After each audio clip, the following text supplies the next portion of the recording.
Hi hello ನಮಸ್ಕಾರ. Lakshmiram YouTube ಚಾನಲ್ಗೆ ಸ್ವಾಗತ. ಇವತ್ತಿನ ರೆಸಿಪಿ ವಿಡಿಯೋ ನಿಮ್ಮ ಕಣ್ಮುಂದೆ ಇದೆ. ಏನಪ್ಪ ಇದು ರೆಸಿಪಿ ಅಂತ ಯೋಚನೆ ಮಾಡ್ತಾ ಇದ್ದೀರಾ?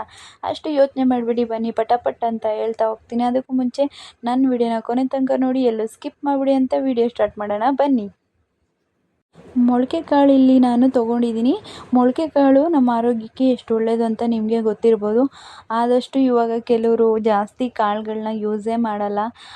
ಅದು ಇದು ತಿನ್ಕೊಂಡು ಅಲ್ಲಿ ಇಲ್ಲಿ ಸುಮ್ಮನೆ ಏನೋ ಒಂದು ಫುಡ್ ತಿನ್ಕೊಂಡು ಇದು ಮಾಡ್ತಾರೆ. ಜಾಸ್ತಿ ಆದಷ್ಟು ಕಾಳುಗಳನ್ನ ತಿನ್ನಿ ಅಂತ ಹೇಳೋಕ್ಕೆ ಇಷ್ಟಪಡ್ತೀನಿ. ಕಾಳು ತುಂಬ ಆರೋಗ್ಯಕ್ಕೆ ತುಂಬಾ ಒಳ್ಳೆಯದು. ನಾನಿಲ್ಲಿ ಮೊದಲಿಗೆ ಎಲ್ಲನೂ ತೊಗೊಂಡು ಕಟ್ ಮಾಡಿ ಇಟ್ಕೊಂಡಿದ್ದೀನಿ. ಏನೇನಂತ ಹೇಳ್ತೀನಿ.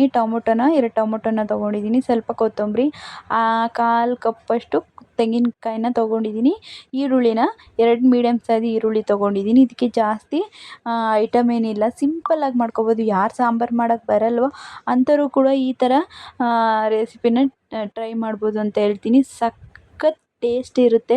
ಚಪಾತಿಗೆ, ಪೂರಿಗೆ, ಮುದ್ದೆಗಂತೂ ಸಿಕ್ಕಾಪಟ್ಟೆ ಚೆನ್ನಾಗಿರುತ್ತೆ.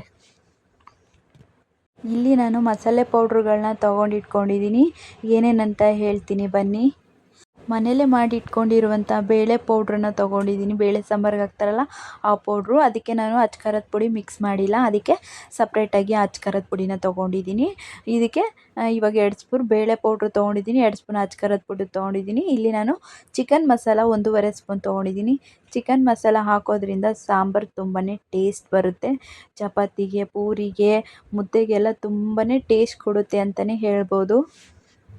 ನಾನು ಇಲ್ಲೊಂದು ಮಿಕ್ಸಿ ಜಾರನ್ನ ತೊಗೊಂಡಿದ್ದೀನಿ. ಮಿಕ್ಸಿ ಜಾರ್ಗೆ ಕಟ್ ಮಾಡಿಟ್ಟಿರುವಂಥ ಟೊಮೊಟೊ, ಕೊತ್ತಂಬರಿ ಸೊಪ್ಪು, ತೆಂಗಿನಕಾಯಿ ಮತ್ತು ಈರುಳ್ಳಿ ಇದನ್ನೆಲ್ಲ ಹಾಕಿ ನೀಟಾಗಿ ಸಾಫ್ಟಾಗಿ ರುಬ್ಕೊಳ್ಳೋಣ. ರುಬ್ಕೊಳ್ಳೋಕ್ಕೂ ಮುಂಚೆ ಇದಕ್ಕೆ ನೀವು 1 ಸ್ಪೂನು ಹಸಿ ಕಾಳು ಇರುತ್ತಲ್ಲ, ನಾವು ಇವಾಗ ಮೊಳಕೆ ಕಟ್ಟಿಟ್ಕೊಂಡಿದ್ವಲ್ಲ ಆ ಕಾಳನ್ನ ಹಾಕ್ಕೋಬೇಕು. ಅದಾದಮೇಲೆ ಮಸಾಲೆ ಪೌಡ್ರುಗಳಿರ್ತದಲ್ಲ ಅದನ್ನು ಕೂಡ ಹಾಕ್ಕೊಂಡು ಸ್ವಲ್ಪ ನೀರು ಹಾಕ್ಕೊಂಡು ಸಾಫ್ಟಾಗಿ ರುಬ್ಕೊಳ್ಳಿ. ನೀವೇ ನೋಡ್ತಾ ಇರ್ಬೋದು ಮಸಾಲೆ ಎಷ್ಟು ಸಾಫ್ಟಾಗಿ ಬಂದಿದೆ ಅಂತ ನಿಮಗೆ ಕಾಣಿಸ್ತಿದೆ ನೋಡಿ. ಈ ಥರ ಸಾಫ್ಟಾಗಿ ರುಬ್ಕೋಬೇಕು. ಗ್ಯಾಸ್ ಆನ್ ಮಾಡಿ ಇಲ್ಲಿ ನಾನು ಕುಕ್ಕರ್ನ ಇಟ್ಕೊಂಡಿದ್ದೀನಿ. ಕುಕ್ಕರ್ ಸ್ವಲ್ಪ ಬಿಸಿ ಆಗಬೇಕು.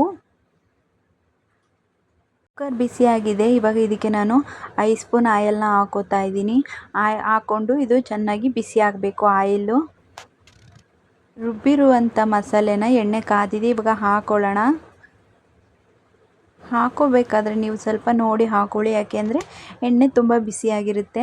ಅದರಿಂದ ಸ್ವಲ್ಪ ನಿಧಾನವಾಗಿ ನೋಡಿ ಹಾಕ್ಕೊಳ್ಳಿ. ಹಾಕ್ಕೊಂಡು ಇದನ್ನು ನೀಟಾಗಿ ನಿಧಾನವಾಗಿ ಮಿಕ್ಸ್ ಮಾಡ್ತಾ ಬನ್ನಿ. ನೋಡಿ ಈ ಥರ ಮಿಕ್ಸ್ ಮಾಡಬೇಕು ನೀವು. ಇದಕ್ಕೆ ಸ್ವಲ್ಪ ಇಲ್ಲಿ ನಾನು 1 ಸ್ಪೂನ್ ಉಪ್ಪನ್ನ ಹಾಕೋತಾ ಇದ್ದೀನಿ, ಯಾಕಂದರೆ ಮಸಾಲ ಸಪ್ಪೆ ಸಪ್ಪೆ ಆಗಬಾರ್ದು. ಅದಕ್ಕೆ ಸ್ವಲ್ಪ ಉಪ್ಪು ಹಿಡಿದು ಟೇಸ್ಟಾಗಿ ಮಿಕ್ಸ್ ಆಗಬೇಕು. ಅದಕ್ಕೋಸ್ಕರ ನಾನು ಇಲ್ಲಿ ಉಪ್ಪನ್ನ ಹಾಕೋತಾ ಇದ್ದೀನಿ. ಇದಕ್ಕೆ ಇಲ್ಲಿ ನಾನು ಇವಾಗ ಉಪ್ಪು ಹಾಕ್ಕೊಂಡಿದ್ದೀನಲ್ಲ, ಇದಕ್ಕೆ ಮೊಳಕೆ ಕಟ್ಟಿದಂಥ ಕಾಳುಗಳನ್ನ ಹಾಕೋತಾ ಇದ್ದೀನಿ. ನೀವೇ ನೋಡ್ತಾ ಇರ್ಬೋದು. ಈ ಥರ ಎಲ್ಲ ಕಾಳನ್ನೂ ಹಾಕ್ಕೊಂಡು ನೀಟಾಗಿ ಮಿಕ್ಸ್ ಮಾಡಿ. ಇದಕ್ಕೆ ಎಷ್ಟು ಬೇಕೋ ಅಷ್ಟು ನೀವು ನೀರನ್ನು ಹಾಕಿ ನೀಟಾಗಿ, ತುಂಬ ಗಟ್ಟಿನೂ ಇರಬಾರ್ದು, ಇದು ತುಂಬ ತೆಳ್ಳಗೂ ಇರಬಾರ್ದು, ನೋಡಿ ನೀಟಾಗಿ ನೀರು ಹಾಕ್ಕೊಂಡು ಇದನ್ನು ಮಿಕ್ಸ್ ಮಾಡಿ ಚೆನ್ನಾಗಿ ಒಂದು 3 ನಿಮಿಷ 4 ನಿಮಿಷ ಚೆನ್ನಾಗಿ ಇದನ್ನು ಕುದಿಯೋಕ್ಕೆ ಬಿಡಿ. ಯಾಕೆ ಅಂದರೆ ಹಸಿ ಕಾಳೆಲ್ಲ ಸ್ವಲ್ಪ ಚೆನ್ನಾಗಿ ಬೇಯಬೇಕು. ಮಸಾಲೆನೂ ಕೂಡ ಹಸಿ ಇದರದಿಂದ ಚೆನ್ನಾಗಿ ಇದು ಮಸಾಲೆನೂ ಕೂಡ ಬೇಯಬೇಕು. ಇಲ್ಲಿ ನಾನು ಉಪ್ಪು ಹಾಕ್ಕೊತಾ ಇದ್ದೀನಿ.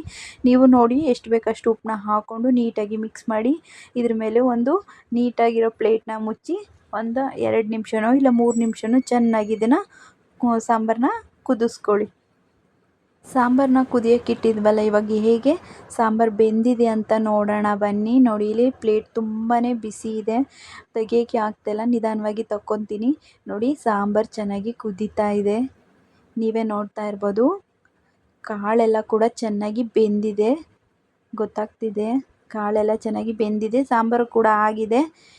ಸಾಂಬಾರು ತುಂಬ ಗಟ್ಟಿನೂ ಇಲ್ಲ ತೆಳುನೂ ಇಲ್ಲ, ಕರೆಕ್ಟಾಗಿದೆ ಸಾಂಬಾರು. ನೋಡಿ ಮುದ್ದೆಗಂತೂ ಸೂಪರಾಗಿರುತ್ತೆ ಇದು, ಅನ್ನ ಮುದ್ದೆಗೆಲ್ಲವ. ನೀವು ಒಂದ್ಸರಿ ಮನೇಲಿ ಟ್ರೈ ಮಾಡಿ ಅಂತ ಹೇಳ್ತೀನಿ. ನೋಡಿ ಬಿಸಿ ಬಿಸಿ ಮುದ್ದೆ ಮೊಳಕೆ ಹುಳಿ ಸಾರು ರೆಡಿಯಾಗಿದೆ, ನೋಡ್ತಾ ಇರ್ಬೋದು. ಆಹಾ ಎಷ್ಟು ಘಮ ಘಮ ಅಂತಿದೆ. ಸಿಂಪಲ್ಲಾಗಿ ಮಾಡ್ಕೊಬೋದು ಸಾಂಬಾರನ್ನ. ಯಾರಿಗೆ ಸಾಂಬಾರು ಮಾಡೋಕ್ಕೆ ಬರಲ್ಲ ಅಂತಿರೋ ಅಂಥವ್ರಿಗೆ ಇದು ಈಸಿ ಅಂತಲೇ ಹೇಳ್ಬೋದು. ಈ ವಿಡಿಯೋ ಇಷ್ಟ ಆದರೆ ಲೈಕ್ ಮಾಡಿ, ಶೇರ್ ಮಾಡಿ, ಸಬ್ಸ್ಕ್ರೈಬ್ ಬಟನ್ನ ಕ್ಲಿಕ್ ಮಾಡಿ.